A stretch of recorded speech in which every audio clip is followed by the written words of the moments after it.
고난을 당하는 사람들에게 있어서는 어떤 환경이든 어떤 상황이든 과거나 미래든 전혀 무관합니다. 현실이 괴롭기 때문입니다. 이게 고난을 당하는 당사자들의 심정이죠. 이 고난이 어디서 왔으며 앞으로 어떤 결과를 빚을 것인가에 대한 답은 없습니다. 왜 없다고 왜 없다고 단언하겠습니까?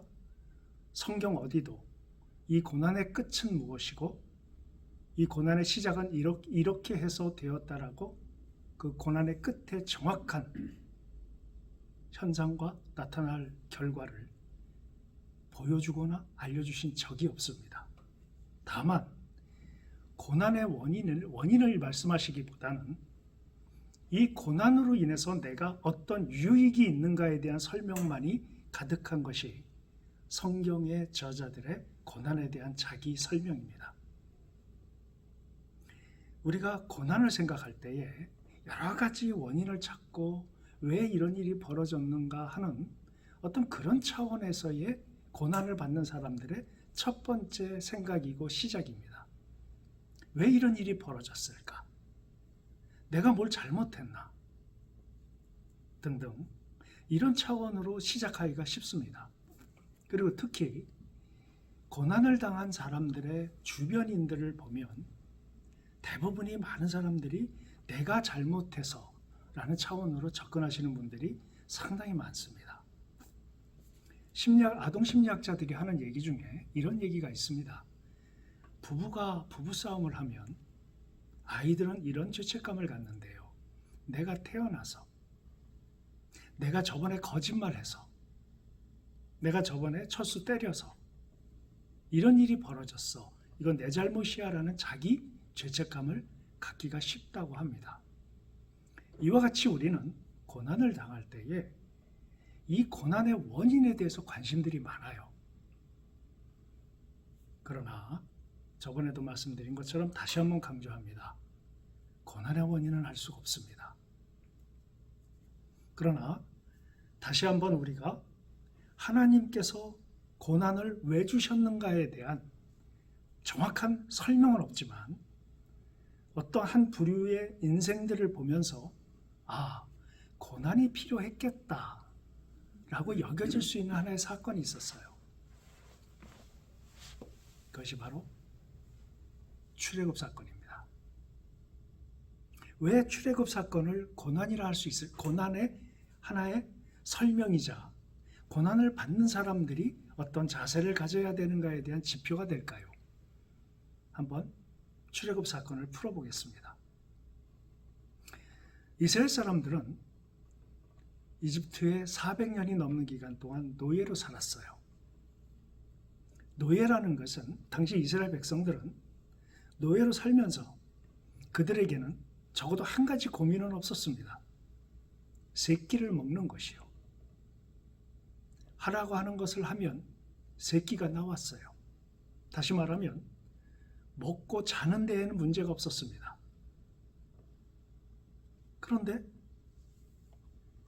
그 노예 생활에서 풀려난 이스라엘 백성들이 처음으로 맞닥뜨린 것이 광야 생활입니다. 여러분 우리가 성경을 읽으면 알겠지만 그 광야, 미디안 광야에는 240만이 넘는 인구가 살만한 공간이 되지 못합니다. 거기에 사람만 있지 않았죠? 동물들도 수없이 많았습니다. 그렇게 협소한 지역에 그 많은 사람들이 40년을 살았어요. 그들은 먹을 것이 없다, 물이 없다, 고기가 없다. 애굽에서 노예 생활할 때는 고기도 먹고 마늘도 먹었다. 이런 불만을 많이 토로했지요. 다시 말씀드릴게요. 애굽에서 생활할 때에는 그들은 노예였습니다. 노예의 특징을 이렇게 표현하는 철학자가 있었어요. 노예는 자기에게 주어진 시간과 자기에게 주어진 공간을 자기의 의지대로 사용할 수 없는 존재이다라고 얘기를 했어요. 저는 아주 정확한 표현이라고 생각이 듭니다. 나에게 주어진 시간과 공간을 내가 마음대로 시간을 쓸 수 없고 그 공간을 유의하지 못하는 인생들, 그 인생이 바로 노예다. 이렇게 표현을 했거든요. 자, 이스라엘 백성들이 애굽에서 나왔어요. 애굽에서 나온 이스라엘 백성들은 자기에게 주어진 시간과 자기에게 주어진 공간을 사용할 수 있게 된 존재들이 된 것입니다. 노예 생활할 때는 애굽에 고센 지방에 있을 때는 그렇게 생활할 수 없었죠. 주인이 시간과 자기 자신들의 시간과 자기 자신들의 공간을 주인이 통제했습니다. 나에게 주어진 시간과 공간을 내가 살 수 있다는 것, 이것이 노예와 자유인의 차이죠. 그러면 노예 생활할 때에는 나에 대한 책임을 내가 지지 않습니다. 주인이 지죠. 그런데 노예로부터 자유인이 된 이스라엘 백성들은 자유인의 나에 대한 책임이 누구한테 있는가? 바로 자기 자신에게 있는 겁니다. 하나님은 노예로부터 자유인으로 만들어 주시면서 자유인으로 살 준비를 미디안 광야에서 하나님은 그 훈련을 시키신 과정이었습니다. 한번 생각해 볼까요? 젖과 꿀이 흐르는 가나안 땅으로 들어가게 돼 있었습니다. 이스라엘 백성들은. 그런데 그들의 삶은 400년이 넘는 기간 동안에 노예였습니다. 뿌리까지 노예였어요. 정신도 노예였고요. 육체도 노예였습니다. 이런 사람들에게 나라를 운영하라고 하면 그 나라가 제대로 운영이 되겠습니까? 하나님은 그들에게 노예의 근성을 빼버리시는 시간을 가지신 것이에요. 자유인으로서 준비되는 과정이었습니다. 그때 이스라엘 백성들이 만약에 우리가 지금 보편적인 신앙인들이 갖는 신앙의 목적성으로 생각한다면 이렇게 출애굽 사건이 일어나야 합니다. 어떻게 해요? 이스라엘 백성들이 젖과 꿀이 흐르는 가나안 땅으로 가는 게 정해져 있었다면 하나님께서 젖과 꿀이 흐르는 가나안 땅에 살고 있는 모든 사람들을 전부 없애셔야 합니다. 그리고 이스라엘 백성들이 들어가서 살 만한 환경으로 모든 주택을 공급하시고 모든 생활 여건을 마련해 놓으신 다음에 그리고 이스라엘 백성들을 통째로 들어서 가나안 땅에 집어넣으셔야죠. 여러분, 그렇게 하셔야 하나님이 젖과 꿀이 흐르는 가나안 땅으로 우리를 집어넣는 실질적인 목적이 되지 않겠습니까? 방법론이 되지 않겠습니까? 우린 이런 신앙을 추구합니다. 지금도. 그것이 지금 나에게 주어진 이 고난이 없어야 된다. 이 고난이 있으면 안 된다. 난 너무 괴롭다. 힘들다. 그러니 이거 좀 없애달라. 없앴으면 좋겠다. 이런 관점이요. 하나님이 이스라엘 백성들을 애굽에서 훈련을 시키시고 하나님이 다 들어서 하늘로 들어서 가나안으로 집어넣으신 게 아니라 이제부터 자유인인 너희가 자유가 주어진 너희의 그 자유에 맞는 권리에 맞는 의무를 수행하라. 책임을 다해라. 다시 말씀드릴게요. 노예로부터 구원시키신 분은 하나님이십니다. 그럼 자유인이 된 것이죠. 자유인으로서 살아가는 그것은 너희가 하라는 것이에요. 거기에 반드시 고난이 있을 수밖에 없겠다라는 생각이 들었습니다. 힘들지요. 노예가 어떻게 자유인이 되어서 나라를 운영합니까? 한 나라를 이끌어갑니까? 그러니까 그때부터 광야에서 노력을 하는 것이죠. 자유인으로서 책임과 의무를 다하면서 자유인으로서 준비가 되어가는 그 과정 가운데 있는 사람들은 고난이 있지 않겠습니까? 그래서 우리가 전에 봤던 로마서 7장에 하나님이 이렇게 얘기하십니다. 우리가 하나님의 자녀면 하나님의 자녀의 상속자로서 우리가 부름을 받았다. 하나님의 영광에 참여하는 자가 되는 존재가 되었다. 그래서 우리는 하나님의 영광에 참여하며 하나님의 유업을 상속받을 자로서 당연히 고난도 함께 받을 것이다 라고 표현되어 있어요. 고난이라고 하는 것은 하나님께서 출애굽을 통해서 백성들을 전부 미디안 광야에 집어넣으시고 거기서 훈련을 시키시고 그 다음에 적과 꿀이 흐르는 가나안 땅을 직접 들어가기 위해서 전쟁을 하는 당사자들로 백성들이 그 전쟁에 뛰어들었습니다. 이것은요, 우리가 예수 그리스도를 통해서 그 십자가를 통해서 죄와 사망의 법, 우리를 노예화시키는 중독성으로 나를 붙들고 있는 것들, 이러한 것들로부터 나를 구원해 내시기 위해서 십자가에서 돌아가 주신 다음에 구원을 받은 우리는 그것으로부터 벗어나기 위한 최선을 다하는 삶을 책임, 그 의무, 실행자가 바로 우리들이 돼야 되기 때문에 우리에겐 당연히 그 고난이 있기 마련이라고 생각이 듭니다. 그래서 고난은 훈련 기간이고 고난을 없애는 것이 아니라 그 고난을 이겨낼 수 있는 그 힘을 갖게 하고 그 과정 가운데 하나님이 동참해 주시는 그러한 방향성으로 하나님이 우리의 고난에 함께 참여하시고 함께 하신다는 사실을 우리는 고난을 대하는 자세라고 볼 수 있습니다. 말씀드린 것처럼 우리가 고난에 대해서 여러 방면을 지금 얘기를 하고 있는데요. 한번 생각을 해보죠. 오늘은 신체에 다가오는 고난에 대한 얘기를 좀 나누고 싶습니다. 느닷없이 병이 찾아옵니다. 물론 그 병이 찾아왔을 때 여러 가지를 생각할 수 있죠. 병원에 가서 진찰을 받으면 지금 이렇게 당신의 면역력이 떨어지고 암세포들이 이렇게 와서 암들이 지금 이렇게 퍼져 있습니다. 두려움이죠. 이런 얘기를 들으면 두렵게 되겠죠. 뭐에 대한 두려움일까요? 죽음에 대한 두려움이죠.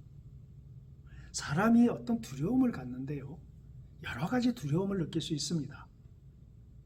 그런데 이 죽음에 대한 두려움은 사람이 가질 수 있는 가장 극단에 속한 두려움입니다. 그런데 그것이 전쟁이나 기아나 기근에 의한 것이 아니라 육체에 나타나는 병으로서 그것이 나에게 두려움으로 다가온다면 그때의 그 고난을 대하는 우리의 자세는 어떠해야 할까요?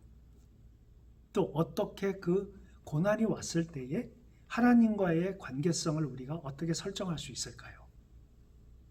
그런 부분들에 대해서 누가 무슨 얘기를 해도요, 일단 신체에 고난이 온 사람들은 어떤 원리들이 떠오르지 않고 어떤 원칙이 세워지지 않습니다. 그냥 당장 아프니까요. 우리가 신발에 돌 하나만 들어가도 걷는데 굉장히 불편함을 느낍니다. 온몸이 아파요. 손가락 끝을 못에 찔렸어도 온몸이 아픕니다. 우리 몸은 그런 구조죠. 어느 한 군데가 상해도 온몸이 다 아프고 온 정신이 다 무너집니다. 그게 신체 육체적인 고난이죠. 우리 육체적인 고난을 생각할 때에 제일 먼저 성경에 떠오르는 인물이 있습니다. 누구죠? 욥입니다. 우리가 욥을 보면 육체적인 고난을 욥이 어떻게 생각했는가? 또 욥은 어떻게 보면 육체적인 고난뿐만이 아니라 그 사람의 고난은 모든 인간이 가질 수 있는 모든 고난을 다 가지고 다 그 사람에게 덮쳐버린 그런 고난이라고 할 수 있겠죠. 욥은 정신과 육체가 다 무너질 수 있는 그러한 고난이었습니다. 그래서 우리가 그 욥이 반응한 걸 읽지 않았어요? 나 하나 아프고 나 하나 죽는다고 해서 하나님에게 무슨 피해가 가겠습니까? 사람이 무엇이간데 하나님이 이렇게 집요하게 지켜보십니까? 사람이 뭔데 분초마다 나를 지켜보시면서 시험하십니까? 이렇게 얘기하지 않아요? 그냥 데려가 주십시오.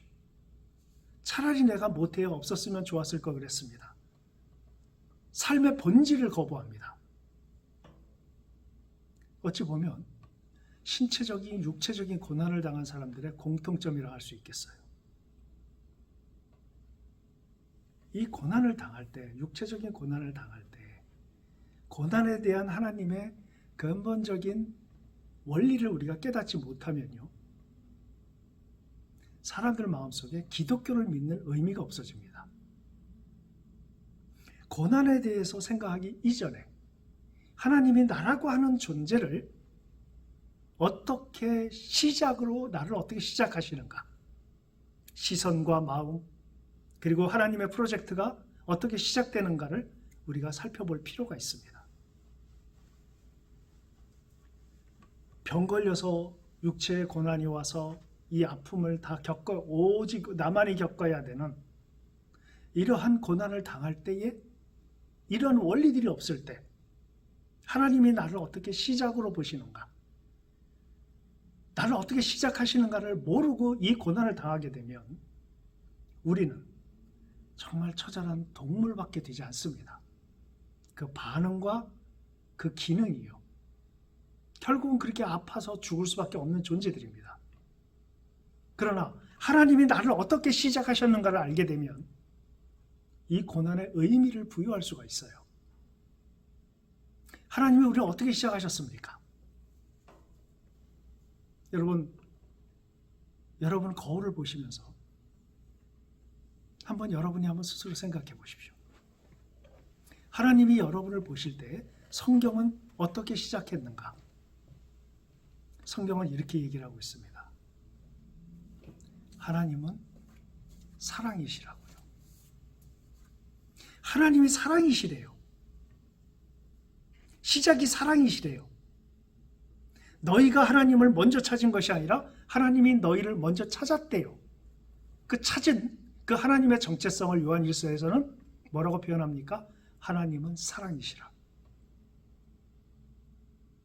여러분, 이스파를 볼 때 하나님께서 처음 이스파를 대하실 때, 그리고 지금 대하실 때, 그리고 끝까지 하나님이 처음 시작을 꿀이 뚝뚝 떨어지는 그 시선에서 사랑으로 보신답니다. 이게 시작이래요. 육체가 죽을 고난에 당했을 때에도 여러분, 하나님이 나를 사랑으로 시작하시고 지금도 사랑으로 보고 계시고 결국은 사랑의 본질적인 존재라고 하는 것을 내가 그걸 알고 시작하는 고난과 그렇지 않은 고난은 그 반응과 그 결과가 달라집니다. 욥은 다 잃었죠. 그리고 건강도 잃었습니다. 그리고 죽고 싶었어요. 아예 모태에 내가 태어나지 않았다면 지금 이 고통이 나에게 없었을 거야 라고 표현을 할 정도입니다. 이런 육체적인 고난을 지금 욥이 감내하고 있어요. 우리는 욥기를 통해서 욥의 고난, 다시 말하면 한 사람의 육체적인 고난을 하나님이 어떻게 대하시는가를 보여주는 아주 좋은 예라고 할 수 있습니다. 그런데요, 우리는 욥기를 통해서 이런 걸 알 수 있지만 지금 당장 암에 걸려서 내지는 어떤 의사들의 평가에 의해서 당신은 곧 죽습니다 라는 평가를 들었을 때 어떻게 반응할 수 있을까요, 사람이? 아시는 분은 아시겠지만 저는 6개월 살 거라고 서울 시내에 있는 모든 대학병원 의사들이 저를 판정한 적이 있습니다. 13년 전에요. 여러분, 병원에 갔는데 당신 6개월밖에 못 삽니다 라는 얘기를 들을 거는 상상도 못했고요. 그 얘기를 처음 듣는 순간에 마음속에 이런 생각이 들었습니다. 내가 만약에 하나님을 몰랐고 예수 그리스도의 십자가의 의미를 몰랐고 하나님의 시작이 나를 당신의 꿀이 떨어지는 사랑의 대상으로 보신다는 사실을 모르고 그 얘기를 들었다면 어떠했을까? 하나님이라는 존재와 내가 사랑을 나누는 사이고 하나님이 나와 동행하는 사이고 나의 인생에, 내 인생 역사에 깊이 개입하시는 가장 무한한 가능성, 무한한 힘을 가지신 그 하나님의 존재가 나에게 없었다면, 저에게 있어서의 그러한 그 6개월 판정을 들었을 때 제가 저 스스로의 가치를 어떻게 생각했을까요? 그것은 정말 무가치한 존재였을 겁니다. 6개월 후면 사라져버릴 존재, 나싱이 되어버리는 존재입니다. 정말 나싱이죠. 이 세상 그 어떤 존재에게도 저는 아무런 의미가 없는 존재로 남는 겁니다. 대부분 육체적인 고난이 올 때 이렇게 간증이 돼야 아름다운 마무리라고 생각이 듭니다. 육체적으로 그렇게 판정을 받았을 때 하나님께 매달리고 하나님이 응답하시고 이 병이 깨끗이 나아서 하나님이 나를 고쳐주셨습니다, 할렐루야 해야 되는데, 글쎄요, 저 같은 경우는 그렇게 되질 않았습니다. 우선 나머지 6개월이라고 했을 때요, 여러분 제일 먼저 떠오르는 게 뭔지 아십니까? 저는 이런 얘기도 좀 들은 적이 있습니다. 6개월 남았으니까 지금 나에게 주어진 시간이 얼마 없다. 그러니까 의미 있는 일을 하자. 뭔가 이 시간을 값어치 있게 여기자. 이런 얘기도 많이 들었습니다. 글쎄요, 저 개인은 그렇지 않았습니다. 뭔가 주어진 시간을 열심히 뭔가를 하는 게 아니라 점점 몸에는 힘이 없어지고요, 점점 기억력이 떨어지고요, 시력이 떨어지고요, 생각을 적어도 10초, 20초 이상 한 가지 생각을 끌어가기가 힘들었습니다. 죽어가기 전에 사람이 이런 거구나라는 걸 경험을 하기 시작했어요. 그 시간이 흐르면서요, 몸이 마르기 시작합니다. 점차적으로. 그리고 없던 현상들이 나타나기 시작해요. 종기가 생기고요. 뭔가 의미 있는 시간으로 이 시간을 만들고, 모르겠습니다. 저는 능력이 안 돼서 그러지 못했습니다. 나날이 변해가는 나의 모습을 봤어요. 의식과 인식이 점점 줄어드는 나를 봤습니다. 한 가지 느낀 게, 한 가지 알게 된 게 그거였습니다. 아, 나는 지금 죽음으로 가고 있구나. 인식이 거기서부터 시작이 되기 시작했어요. 모두에도 조금 아까도 전에 말씀드린 것처럼 이런 나에게 하나님이 안 계셨다면, 뭔가 토로할 수 있는 하나님이 안 계셨다면 저는 아마 저 스스로 저를 끝냈을 겁니다. 돌이켜 봤을 때, 육체적인 고난이 왔을 때 제가 처음으로 어떻게 반응했는가 나중에 생각을 해보면요, 한 가지가 있었어요. 그때 한 가지 나타난 특징이 뭐였냐면, 하나님은 존재하시는 살아계신 분이었습니다. 저에게. 또 두 번째는, 하나님은 대화할 수 있는 대상이라고 인식이 되기 시작했어요. 왠지 아십니까? 대화할 사람이 없었기 때문이에요. 나의 이런 프로세스, 이런 과정들을 얘기할 대상이 없었기 때문입니다. 그럴 수밖에 없죠. 혼자 시골로 들어갔으니까요. 저는 항상 두 가지를 옆에 두었습니다. 하나는 거울이고요, 또 하나 존재는 하나님이에요. 하나님과 대화를 시작했던 기억이 있습니다. 저에게 나타난 현상은 이 두 가지였어요. 변해가는 나를 보고 하나님과 나만의 대화가 시작이 된 겁니다. 그 대화는요, 무슨 거룩한 대화도 아니었습니다.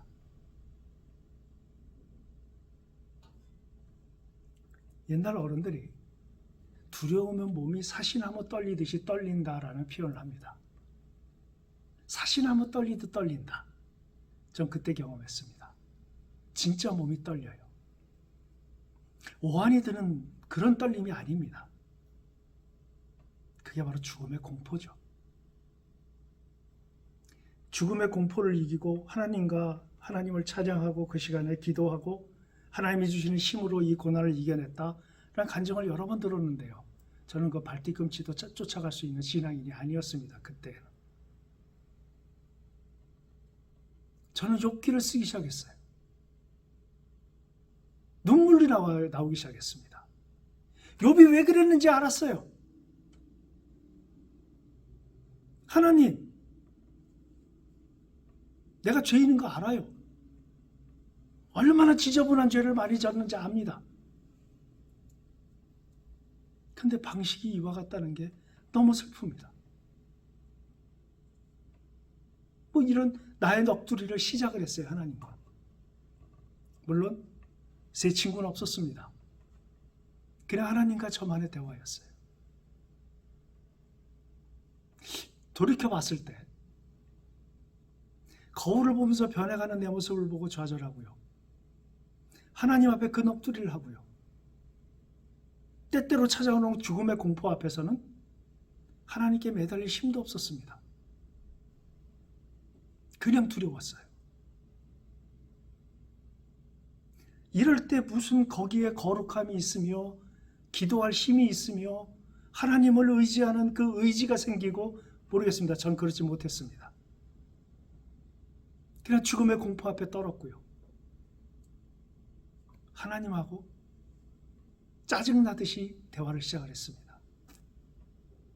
원망이기보다는요. 저는 그냥 하소연과 푸념이었다는 생각이 듭니다.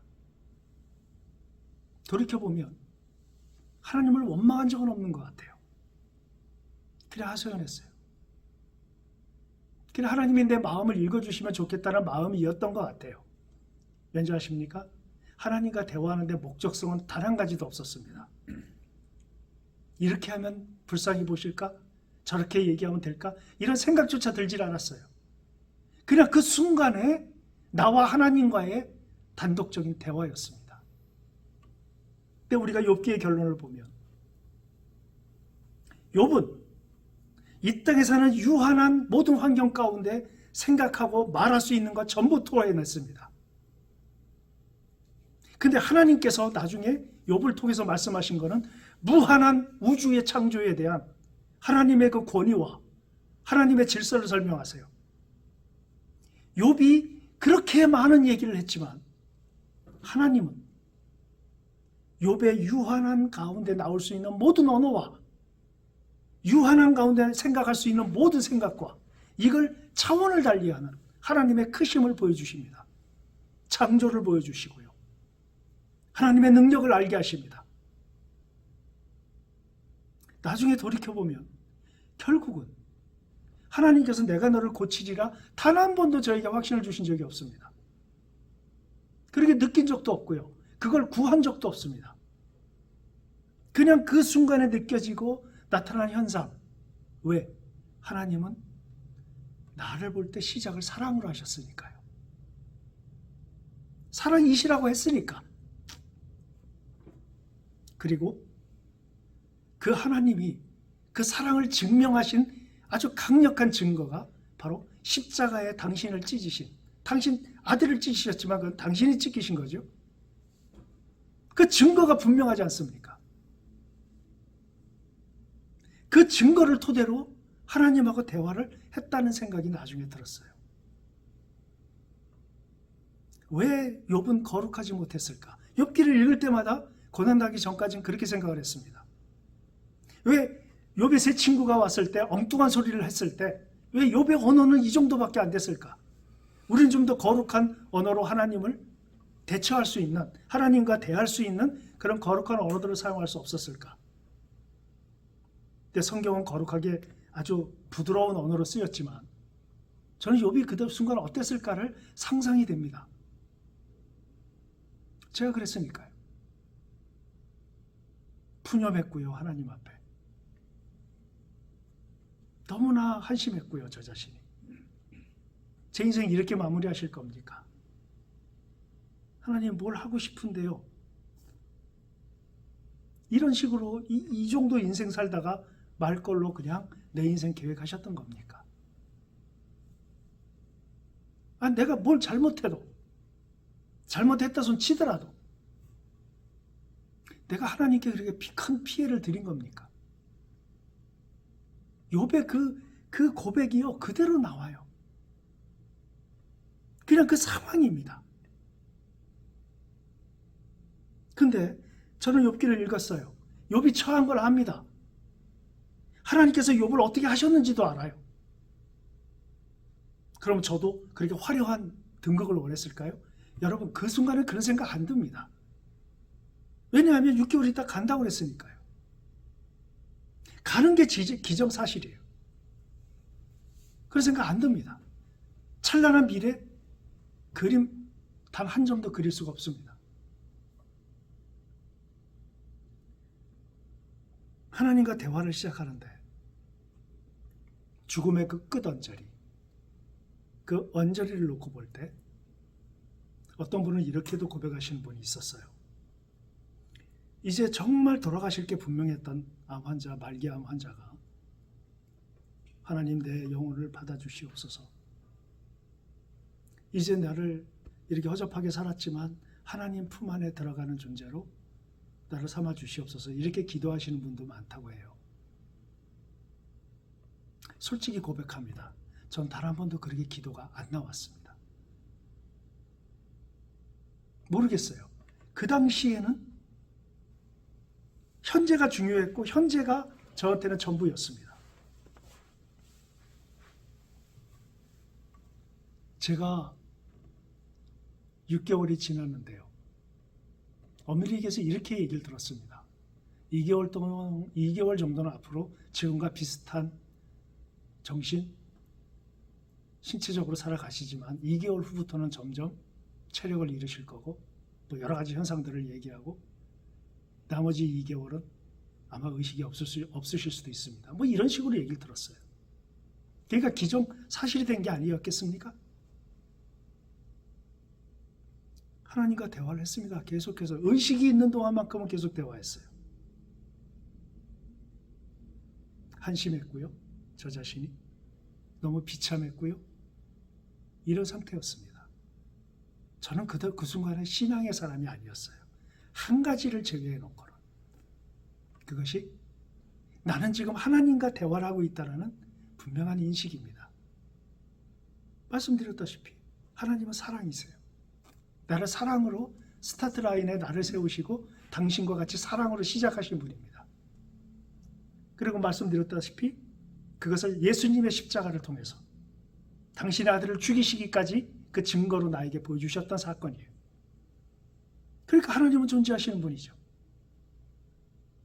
그분과만 의식이 있는 동안에 보냈다는 나중에 결론을 내려보니까 그런 생각이 들었어요. 그러면 욥과 같이 하나님께서 오셔서 저에게 찬란한 무슨 말씀을 해주셔야 되는데 그렇지 않았습니다. 저는 그냥 하나님하고 내 마음을 다 얘기하는 걸로 시간을 보냈는데요. 6개월이 지나도 안 죽더라고요.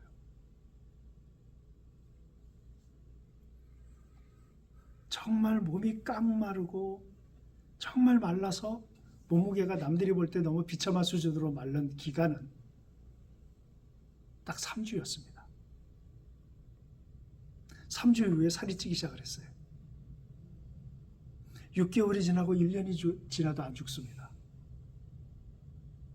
그러면 하나님이 살려주시려나 보다. 이런 인식을 가져야 되는데요. 그렇지 않았습니다. 6개월이 지나도요. 계속해서 죽음의 공포에 놓여 있었습니다. 언제 어떻게 될지 모른다는 공포. 이게 우리의 한계예요. 이게 저의 한계였습니다. 이게 우리 인간의 한계입니다. 하나님이 무한하신 존재고 절대 능력자이시고 모든 걸 아시는 분이라 한다면 저는요. 아무것도 모르는 일개 피조물에 불과했습니다. 하나님과 나의 차이를 극명하게 보여주세요. 나의 주인이 누군가를 알려주십니다. 알게 하셨어요. 하나님은 완벽한 나의 주인이셨습니다. 육체적인 고난이 있기 전까지는 내가 보는 것, 느끼는 것, 감각으로 느끼는 것, 이 모든 것이 나에게 주어진 권리로 알았어요. 그런데 일단 죽음을 앞에 두니까 내 권리가 아니었습니다. 하나님께서 나의 모든 주권적 존재임을 깨닫게 하시는 아주 커다란 수업이었어요. 긴 수업이었습니다. 이거는 어떤 목사님들의 설교를 100만 번 듣는다 해도 저는 알 수 없었을 것 같아요.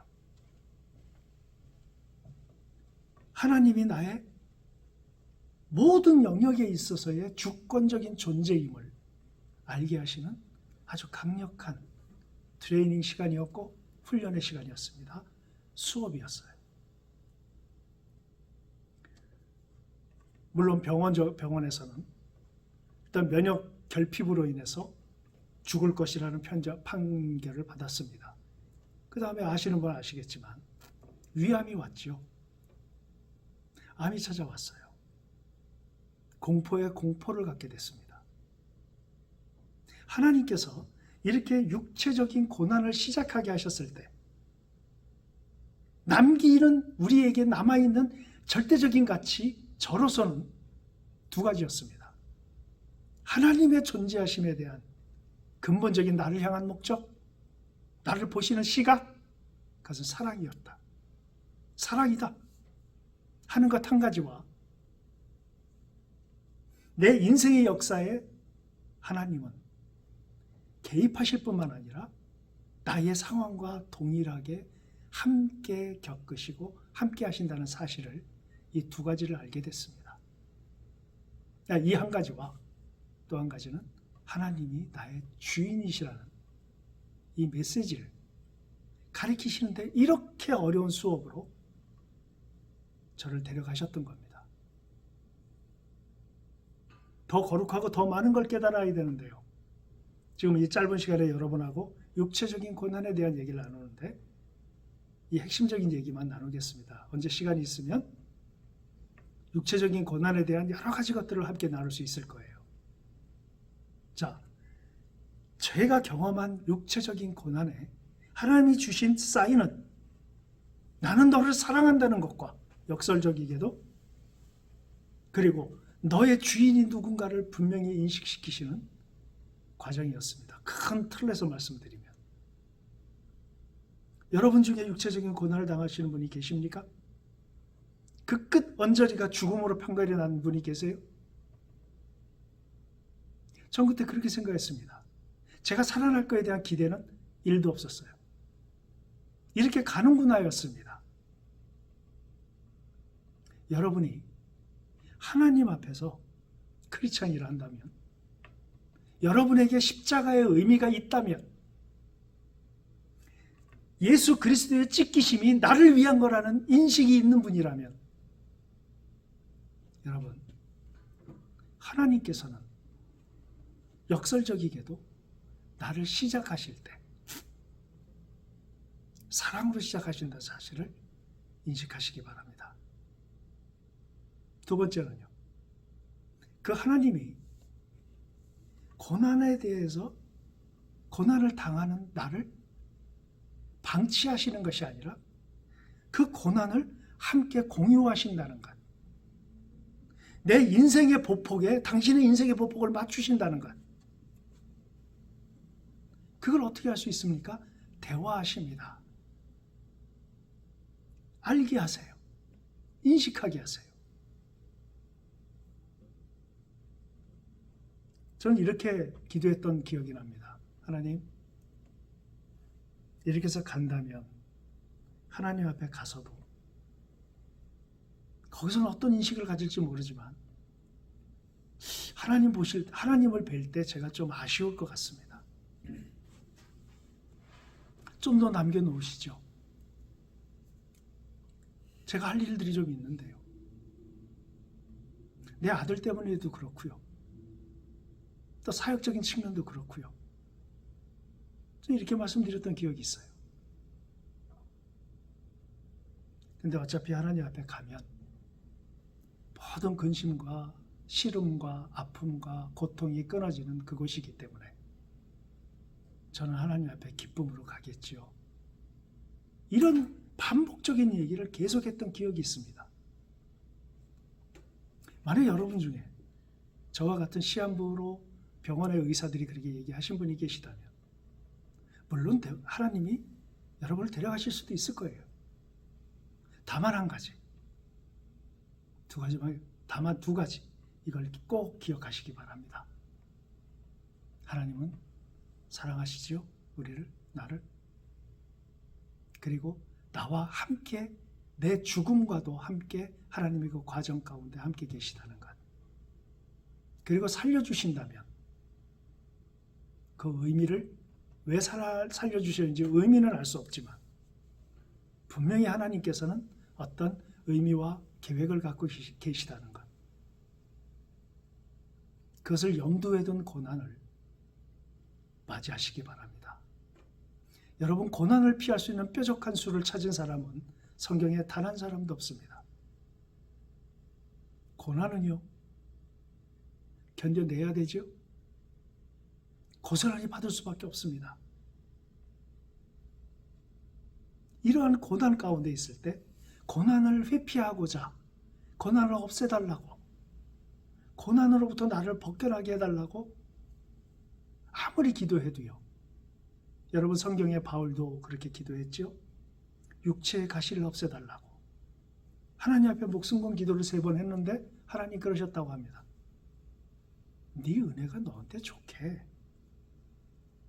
너의 그 약함이 오히려 강함으로 드러나는 것이야 라고 가르쳐 주셨다고 하죠. 전 바울이 대화했다고 생각합니다. 하나님과. 우리 성경에서 고난을 당하는 사람이 이러한 스탠스를 가져가야 되지 않겠는가. 하나님은 결코 시선을 돌리시지 않으십니다. 나에게 시선을 맞추시고요. 내 아픔을 공유하십니다. 제가 짧게나마 죽음의 공포에 처음에 이르렀을 때 하나님과 함께하면서 얻은 결론입니다. 고난을 올고지 받으십시오. 해결될 수 있는 방법은 없습니다. 다만 여러분에게 하나님이 계시다면, 십자가가 나에게 의미가 있다면 그 하나님은 나를 사랑하시며 나와 이 모든 과정, 모든 것을 공유하시고 동참하시고 함께 하신다는 사실을 강하게 인식하시기 바랍니다. 우리가 다음 주에도 계속해서 여러 분야의 고난들에 대해서 이야기를 나누겠습니다. 수고들 하셨습니다.